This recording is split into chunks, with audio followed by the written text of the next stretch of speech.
Dans le prochain épisode de Un si grand soleil. Tandis que Virgile fait une découverte qui remet tout en cause, Léo ment à Anissa. Attention, les paragraphes qui suivent contiennent des spoilers sur l'épisode d'Un si grand soleil diffusé demain soir sur France 2. Si vous ne voulez rien savoir, ne lisez pas ce qui suit. Vendredi 31 décembre dans Un si grand soleil. Virgile fait une découverte qui remet tout en cause et à la suite de sa dispute avec Camille, Manu se confie à Ève. Convaincue que l'adolescente ne le déteste pas, elle lui conseille de laisser faire le temps et assure qu'elle finira par comprendre que ce n'est pas lui qui a relancé l'enquête sur Marvin. Par la suite, Ève le questionne sur les problèmes que Virgile rencontre actuellement. Le policier répond alors qu'il a des ennuis mais garantit toutefois qu'il n'y est pour rien. Et de promettre que tout s'arrangera. Le lendemain matin, Virgile rejoint Samy, un ami, et lui demande d'obtenir des renseignements sur Orson avant de lui acheter une arme à feu. De retour dans sa caravane, il la dissimule dans un placard.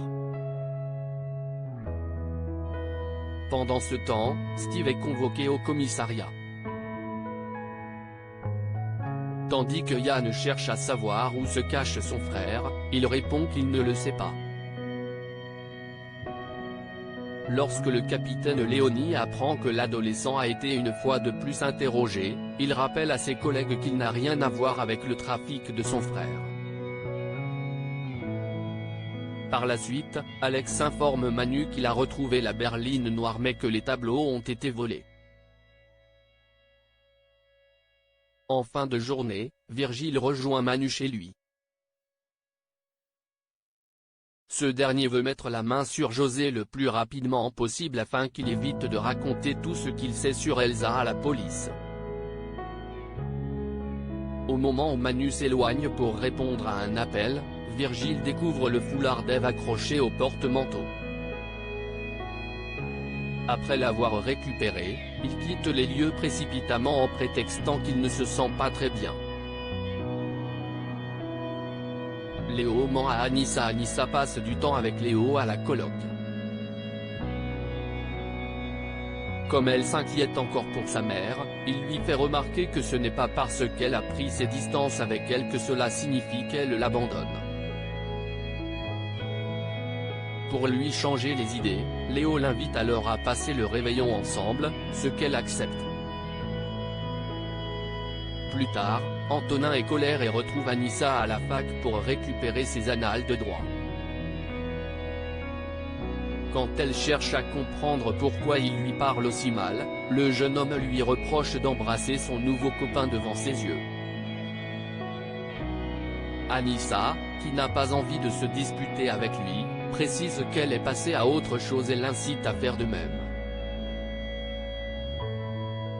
Pour sa part, Yasmine prévient Driss que sa sœur s'est installée à la coloc. Pour échapper à Erwan, Driss envisage de changer de prison mais Yasmine estime qu'elle gère parfaitement la situation puis le supplie de rester à Montpellier. Non loin de là, Bruce rencontre Léo pour lui confier une nouvelle mission, récupérer de la marchandise à Marbella. Ayant prévu de passer la soirée du réveillon avec Anissa, Léo répond que cela ne l'arrange pas trop mais Bruce insiste. La police étant occupée par les fêtes de fin d'année, c'est le meilleur moment pour faire un aller-retour ni vu, ni connu. Léo fait alors croire à Anissa qu'il doit se rendre sur un chantier à Toulouse.